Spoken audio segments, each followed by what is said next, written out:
Grab a cocktail with us and welcome to the hot mess that is my life as a single makeup artist living in a college town in Florida. This is Kara's Lipstick Diary.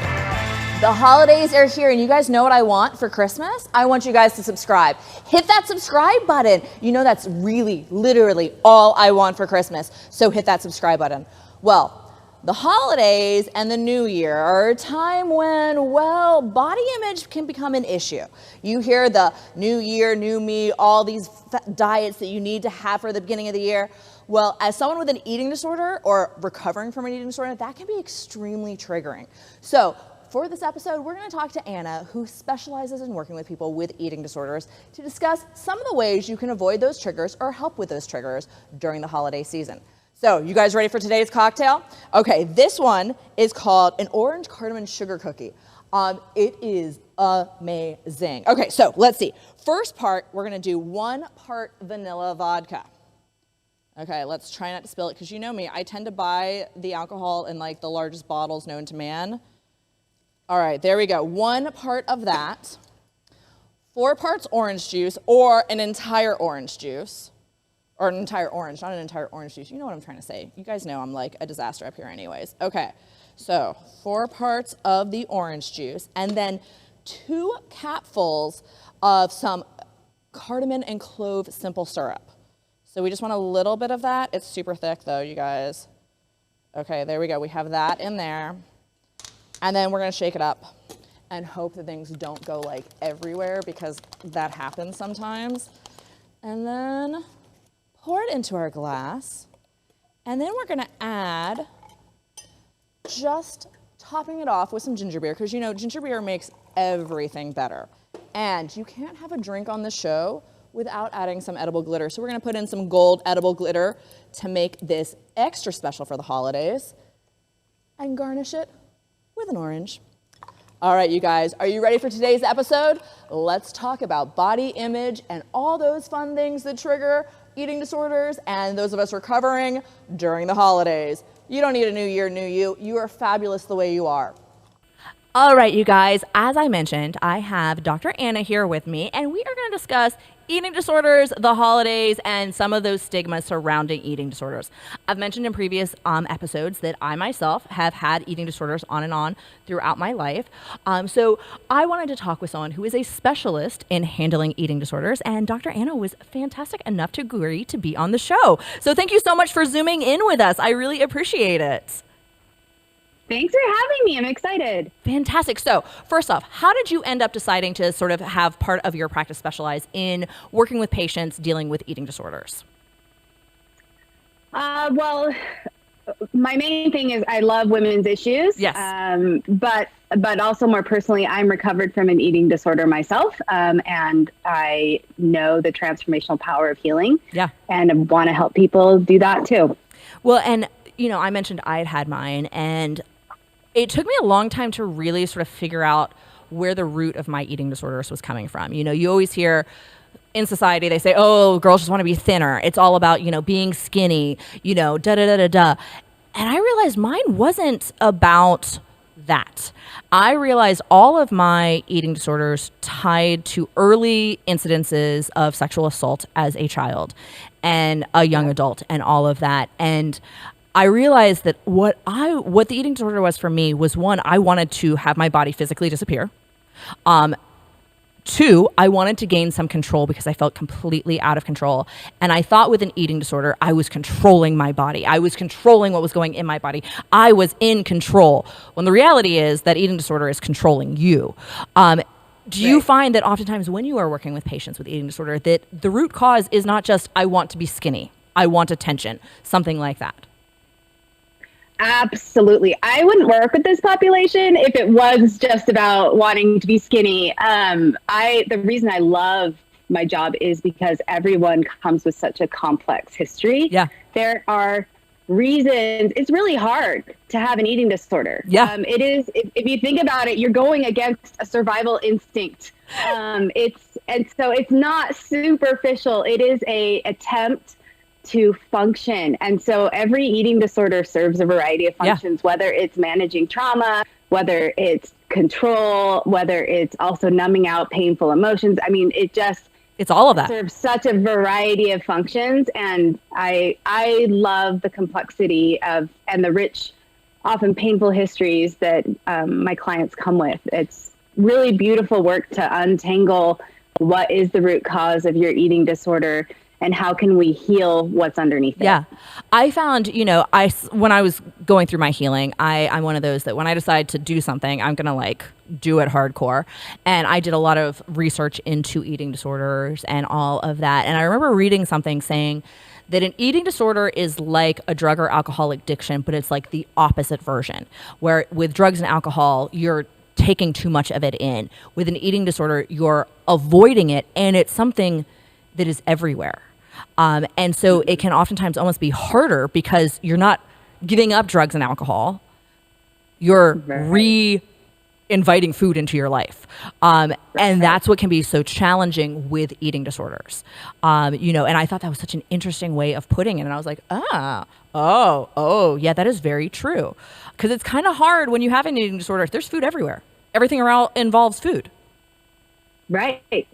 No, absolutely. I think it is in many ways one of the hardest things to recover from, because when you're recovering from an addiction, you can do the abstinence model. Yeah. But we're asking you now, we want you to eat upwards of 6 times a day. Yeah. Like you have to.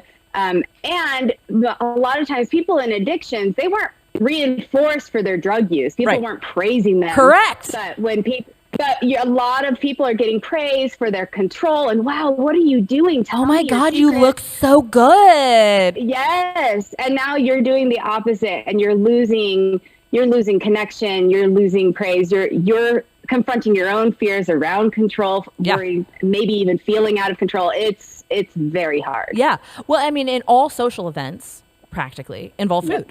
Yeah. And I know for me, for decades, I had such a hard time eating in front of people because of my eating disorder. And even though like I may not have been in the middle of a full swing bulimia moment, I still had this issue with eating in front of people. And that makes it very challenging when you're so in your head about that, when it's something that literally we do every day to survive. Yep. I found even now I go to parties and like I have trouble eating food like because there's too many people. Yeah.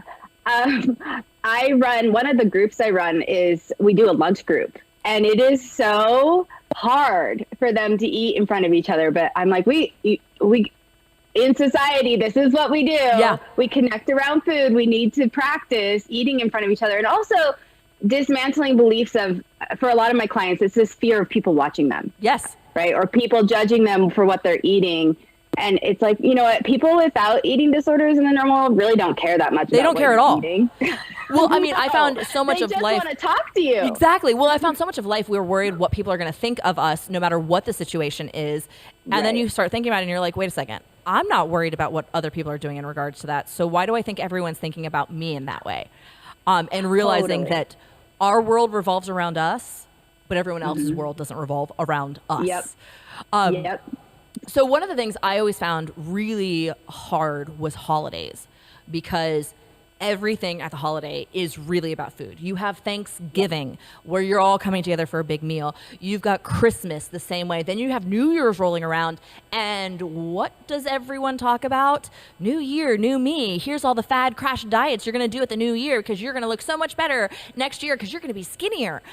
When you have an eating disorder, that is really hard. When you're recovering from an eating disorder, that is really hard.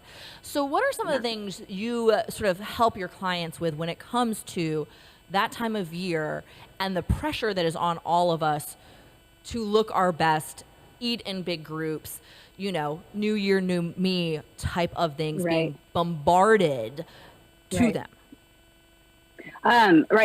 You're bombarded, as you said, in this really short time frame of the absolute polar extremes. On one hand, there's all that celebration around food and an abundance of it. And then at the same time, about that time, people are also, everyone around you is talking about, oh, I ate too much, or, oh, I can't wait for New Year's to like lose the pounds I'm gaining right now. Yeah. And everyone's talking very openly about the diets that they're going to go on.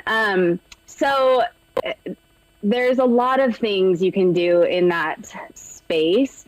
It depends a lot of times individually what my clients, their relationships with their family, conversations they can or can't have, how open their eating disorder is with their supportive community, or is it still a secret? But one thing I universally do with my clients is, what do they want the holidays to be about? Yeah. Right. So setting an intention of, let's not just survive the holidays. Let's actually think about how this can be meaningful for you. And that could literally be, you set goals that have nothing to do with food, right? It's, I want to make memories with my nieces and nephews. Or if the holidays have any spiritual connotation, how are you going to tap into that? Or I want to connect meaningfully with my mom and I haven't talked to her in years, or whatever that thing is. Yeah. Well, and go ahead. I was just going to say, or it can involve food. Like, I'm actually going to challenge myself to enjoy something I haven't allowed myself to enjoy in years. Yeah. And maybe I don't feel comfortable eating the quantity that I could, but I'm going to challenge myself to eat my mom's mashed potatoes and gravy, because I really do love that. Yes. And I'm going to give myself unconditional permission to eat that thing. Well, and the holidays are a time where you oftentimes have foods that you only have once a year. Right. You know, whether it's, you know, whatever that happens to be in your family, in your traditions, that's that one time of year you get to have that. So it's really hard to be like, oh, I'm going to like even limit myself more because of whatever I'm going through, when these delectable dishes that you get once a year. So giving yourself that permission to enjoy it. Yes. Well, and also remembering this is time limited. Yes. Like, this isn't going to be year round. This is our time of abundance. And you really don't change that much in a short amount of time. Everyone is I'm gaining so much. You really don't. Research even bears that out. People really don't gain much weight at all. 1 to 2 pounds, darling, we can't see it. You can't see it. It's not there. That's a bowel movement. Exactly. Thank you. Exactly. It's not that big of a deal, people. It's negligible. Absolutely. Well, and I think something that people don't realize with eating disorders is there's all sorts of different types of things that fall into it with the body dysmorphia, whether it's, you know, anorexia, where you're not allowing yourself to eat at all, you're calorie counting, all of that. There's bulimia, where you're purging because you just ate a large quantity or whatever. You know, there's also over exercising to the point of your body being beyond fatigued and not actually being able to accomplish it. You know, and I don't think people realize all the different facets and combinations thereof of eating disorders.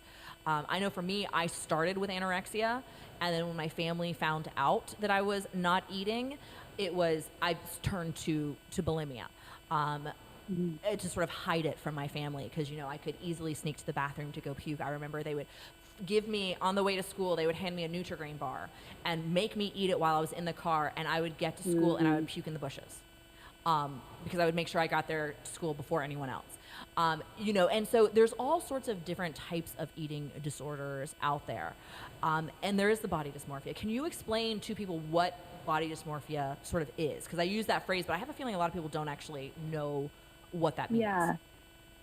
Yeah. So body dysmorphia, in its actual context, is seeing aspects, usually specific aspects of your body, in a delusional way. You do not view your body accurately. Now, we could all argue that in our culture, women are taught to criticize and be hypervigilant, and as a result, not view themselves accurately, always seeing themselves as not good enough.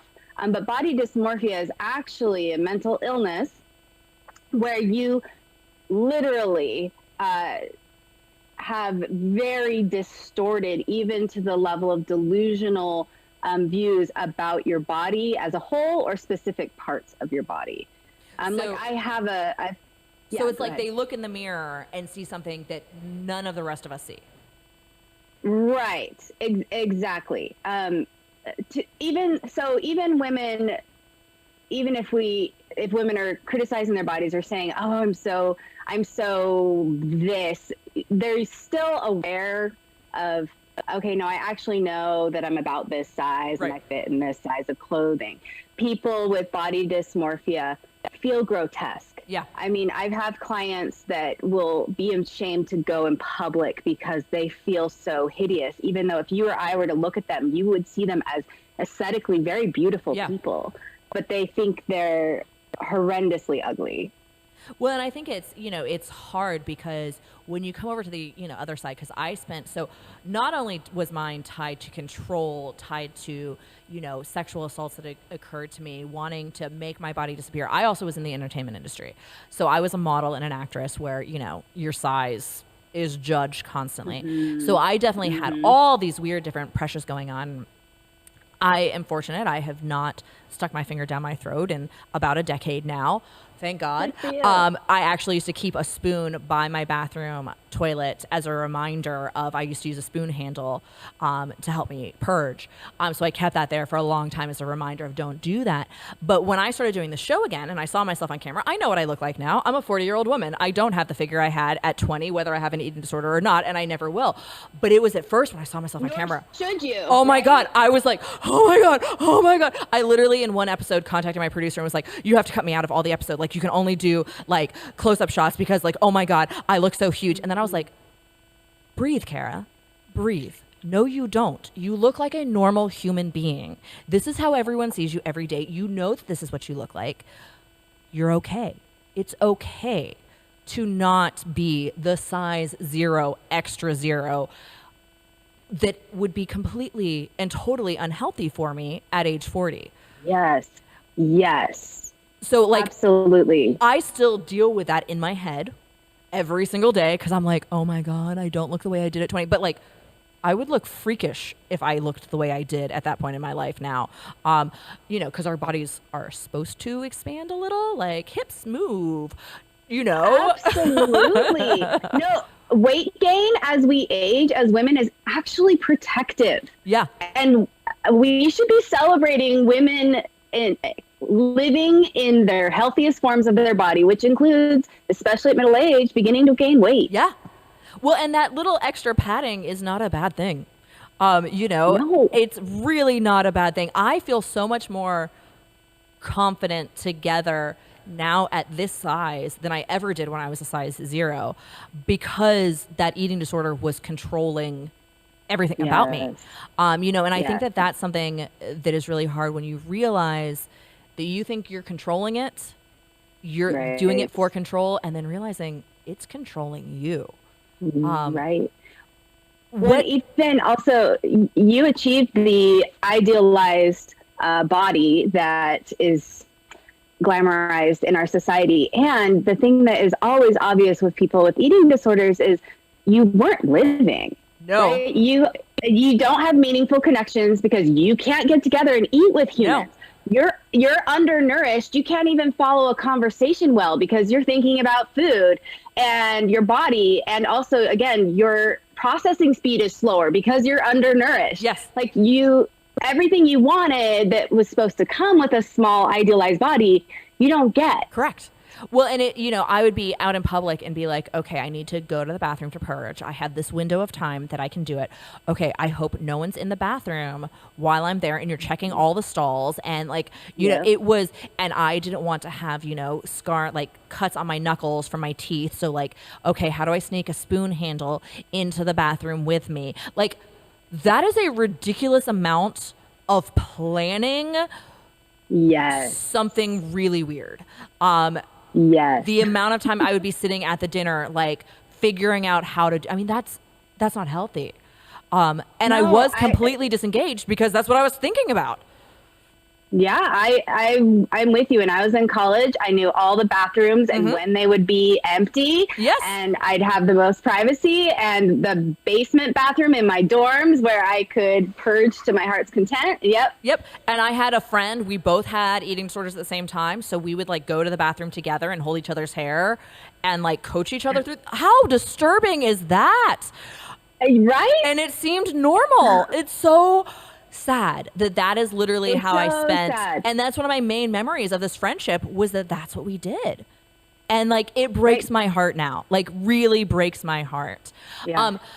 So, obviously getting over an eating disorder. And I say getting over it because you're never fully, like any addiction, it's sort of with you forever. It's always sort of in the back of my mind. But what are some of the steps that you see that seem to work with some of your clients of going back to living a life where food is not the enemy to that extreme and to see themselves in a more realistic, loving manner? Oh, wow. You are asking such a great big question. Sorry. I'm like, how much time do we have? So I talk about the gospel of eating recovery involves, the Bible is called intuitive eating. Have you heard of it? No, I haven't, but I feel like I need to go get a copy of it. Oh, you absolutely do. So the way so many treatment centers across the U.S. So there's these dietitians that develop this. They developed this program. There are 10 steps in intuitive eating. It's Evelyn Tribole and Elise Resch are the authors. Okay. And it walks through how to heal your relationship with food, dismantle diet culture, and how to re-stabilize those behavioral systems, including the psychological pieces of unconditional permission to eat, challenging the food police.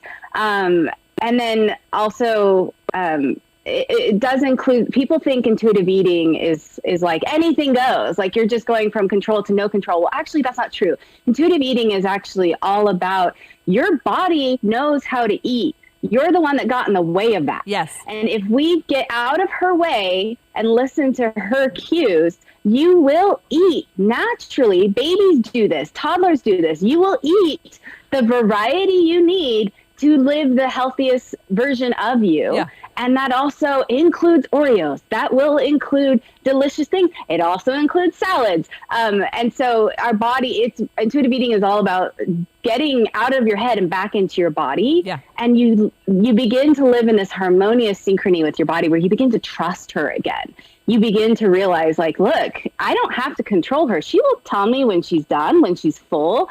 I'm not going to eat that whole ream of Oreos because I feel satisfied after 2 or 3. Yeah. Because I give myself unconditional permission to eat them in the first place. Because all of the out of control actually comes from deprivation in the first place. Well, and I think that was something like, I was trying to control it so much. You can't have that. You can't have that. And then when I would, it would be like, eat all of it.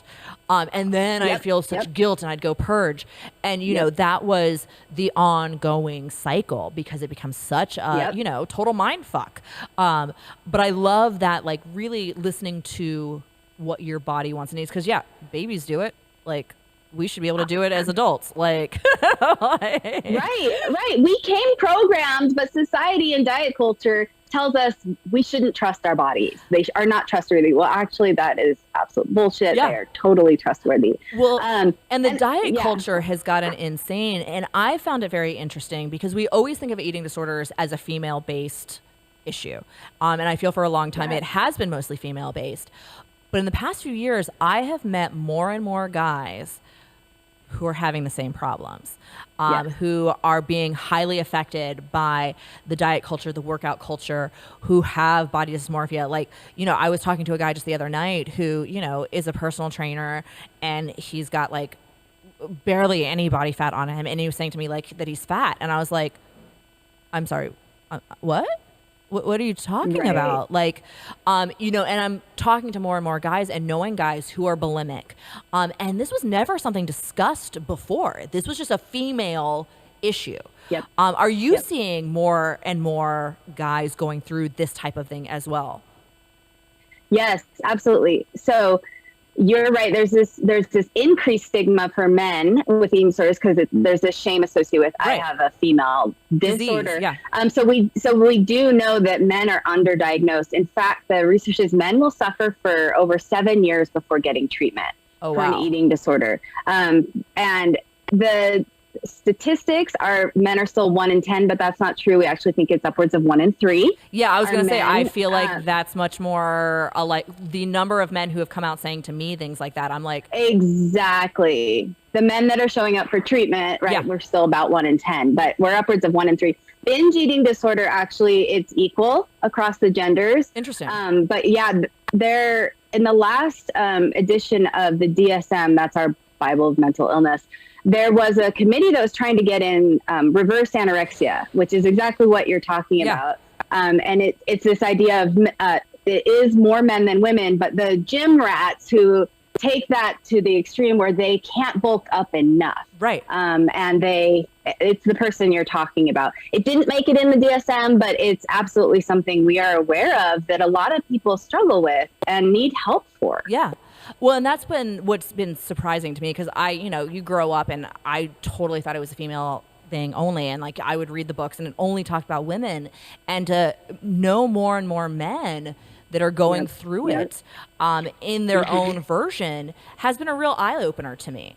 And I think it needs to be something that we address as well, because it is no longer just a women's only disorder. I know. So, and I think, the past couple of years with everything we've been going through, I think, I've seen people who have gone very extreme into that, because I think it's a control thing when the world's falling apart. Yes, there is a significant rise in eating disorders in COVID. Yeah. And I joke about this, but it's not funny, is right. The diet culture and beauty industry doesn't discriminate among genders anymore. No, it doesn't. It's like, oh, we're getting gender equality in the diet industry. It's like, well, that's not what we want to do. And this is an area we do not need that equality. Thank you, though. Exactly. We just need to dismantle the whole thing. Yes, please. Yes, please. But yes, it is absolutely, men are getting more and more pressure, and they absolutely are getting targeted to have a certain physique and aesthetic, and now they're in their own version of an unachievable standard, just like women are. Yeah.